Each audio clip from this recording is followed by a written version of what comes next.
It is recording. All right. So, you just want to give a little introduction, like your sport, what sport, coaching experience, and number of athletes you coached? Cross country, track and field, what I coach, and I've been coaching since I was 18, so about 30 years. Wow. All right. A little hedging on that. I know, well, you know. Nice. All right. So, when you're head coach for the track, describe the budget for your season and how do you make it work? Budget for the season. Let's see, that's when times were good. So we raised a lot of our money. Let's see, we would raise about $10,000 a year. And the budget at that time went to uniforms and equipment. Mostly uniforms because the team needed all new uniforms. If I had to do it now, it would probably be all allocated towards entry fees and transportation. So. All right. And how did you get the money for the budget? How did we get it? Let's see. 2 years we did a live and silent auction. So at that time we got donations from local stores in the community, and parents actually made holiday baskets that we sold, and we auctioned off various items, dinners, restaurants, gift certificates, and that's how we made our money. We made about $10,000 each year just from the auction. It was a pretty low-key auction, but it worked. So. That's awesome. All right. And how do you choose your staff? How much say do you have in the process? Well, when you're head coach, you have all the say. How do I choose them? I have to like them. As a person, I have to agree with their coaching philosophy, and you have to make sure that everyone can work well together. Gotcha. So that's the main factor. Can everyone work well together? All right. What's your coaching philosophy, and what do you need to accomplish to feel satisfied? Oh, that's a big question. It is. That's a compound question. It's one of the bigger ones out there. It's one of the bigger ones. So Philosophy. Well, my coaching philosophy is, depending on the age group that you're coaching, high school and below is always to have fun and to make it fun, because if it's not fun, they're not going to come out. Yet you still want to be competitive, so you have to have that sort of atmosphere at all. So my philosophy is to have fun, yet work hard. I'm just as committed as the athletes are, so I expect 100% commitment. Nice. Translation, have fun as long as you eat Wood Creek and Rock. Oh yeah. You can edit that out. Yeah, there you go. There you go. What was the other part of the question? Philosophy and what else? And what do you need to accomplish to feel satisfied? Well, philosophy, once you have your underlying philosophy, then you can base your team goals and then work backwards from that. So when the goals are set, you convey them to the team, work with the team to try to achieve those goals. And a lot of that actually works backwards, because you've got to recruit all the people to make those goals happen. So the process actually starts many years before as a build-up. Yeah, makes sense. And that's the hardest thing, because you recruit based on your philosophies and your goals, and then everything kind of works together. That makes sense. It takes a good staff to make it all happen, and it takes a team that is committed to make it happen. So it doesn't always work out that way. Do you have a mentor for your coaching style? I have a lot of different mentors. I think my first mentor was my high school coach, who I'm still in contact with, and he was very ahead of his time. He used a lot of water running back then, 30 years ago, and he also used a lot of pace tables, which we still use today, but he was using them, writing things down, periodization. He used a lot of periodization, and he always shared that with me, so I learned that, hard work and ethics. And then as I was an open runner, I would say my other mentor was Bill Squires, And his philosophy was treat everyone the same, no matter what the talent. If they want to be out there, you coach anyone. From him, I learned how to make workouts fun, giving them fun names, wacky names, putting adventure into it. You know, so he was a huge mentor. Another mentor was Randy. From Randy, yeah, I learned how to adjust workouts based on ages.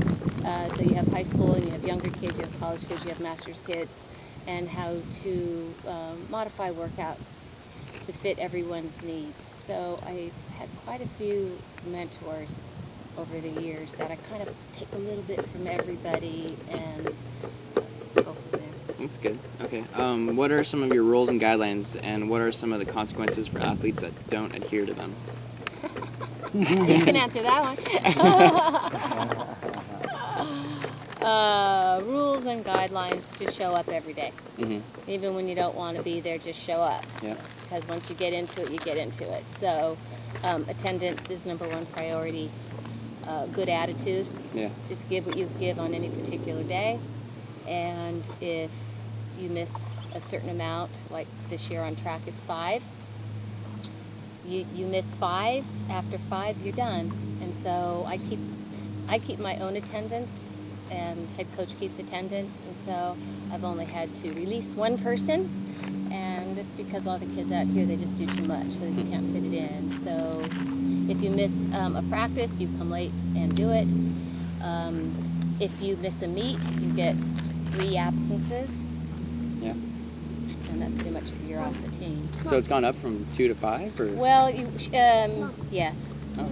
And it actually has worked out quite nicely, because how she's done it is a little bit different. Is at 5. No matter what they are, it's doctor 5. note or So if anything. you have 3 dentist appointments, there's 3. So soon she doesn't have to add it up as much. And it's worked out nicely, because it's worked out. Okay. But the kids that want to be here, they never miss. Yeah. I have kids that have never missed. That's You know, good. unless, Yeah. you know, they That's have how it should to be. Yeah, that's how it should be. All right. And how do you motivate your athletes?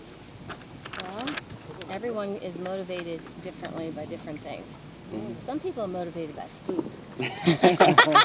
So they'll run and throw for food. Run to Chipotle. Yeah, exactly. Some are motivated by reading books. So I've often given athletes books to read, motivational books. Some are motivated by setting goals. So always establishing preseason goals, long-term, short-term, and then making adjustments when needed.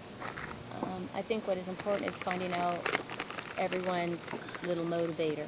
Some people's motivator will be going to state, making finals in state. Another girl on the team, you know, she was 20 pounds overweight when she got here when she was a freshman. Her motivation was to go under 7 minutes in the mile. It's taken her 2 years, but she's done it, and now she wants to go under 6. So it's finding what motivates the people. Okay, that's good. Very good answer. Let me make sure it's still recording. Yes, it is. All right. Just want to make sure. Okay. How important do you consider goal setting for you and your team? Go away, kid. Yeah. What? So goals. Goal setting. Yes. Get off the ball for a second. You know what? You guys can go over there because we're talking. Yeah, Nick. Be quiet. Goal setting is instrumental. Everyone has to goal set. If Yeah. you don't have goals, then what's the point of doing anything if you don't know where you're going to go? That's true. So before the season, I offer it out to everyone. If you want to come and talk to me, we can write down your goals. And it's amazing how not as many people take advantage of that. So I've had about 5 people take advantage of that out of 30. So I offer it out. If they don't want to do it, then they don't do it. Yeah. And then I set the goal and try to get them to achieve it. But usually it's the high achievers that want goals. Yeah. And they know how to. And it's important. If you don't have a goal, Oh yeah, I believe in goals completely. Yeah. you know, I mean, I had a goal in the beginning of the season for the distance team, but I've had to modify it because we just had so many people getting sick. Oh yeah. And so that's what happens at this age level. Sick. Yeah. All right. What are some of the ways in which you help build team cohesion? Team cohesion. Do give them a common enemy, the coach. Yeah. Team building, yeah. There are different ways. We're together so much on the track, so that's a given. Yeah. So you have to do things outside of the track. Maybe it's a team dinner at my house. I know a lot of them go out to dinner on their own. Yeah, A team lot of the dinner. girls bake together. Another one is in cross country. We Stitch. with the girls that went to state. You smile too We much. met every week and talked about goals. It was a weekly meeting, and we not only talked about goals, but how they raced before and what they were going to do in the future. So it was a lot of open communication. And then we did a lot of journaling, and not only journaling about themselves, but they would journal about their teammates, and then maybe tell their teammate, hey, you did a really good job at that race. I really like how you charged up the hill. So Yeah. it was a lot of positive motivation. That makes sense. Yeah. You know, It my was opinion, fun. it's fun Takes to a mess lot with of the time, kids. and you wonder whether it really works. But Yeah. if you don't do it, All right, how do you choose captains and what do you expect from them? That's a big question this year, right? Obviously. how do you choose captains and what do you expect from them? So how did I choose captains? Who are your captains? I think Listen. if you pick too many captains, it's saturated and it takes away from what a true captain truly is. So I always chose captains based on how they interacted with not just the people they worked out with, but the younger people. They went out of their way to mentor somebody else. I thought that was always important, that they put not only they put someone else's needs in front of theirs, and that's really hard to find good captains because most of the time it's a popularity contest, and the captains that you think are going to do a good job really don't. So what do you expect? What did I expect them to do? I expected them to be role models, come on time, to compete, actually compete, not just run, but to compete, help with attendance, help with uniforms, just to go out of their way to be helpful. Yeah. So set a good example for the rest of them. Yeah. Makes sense. All right.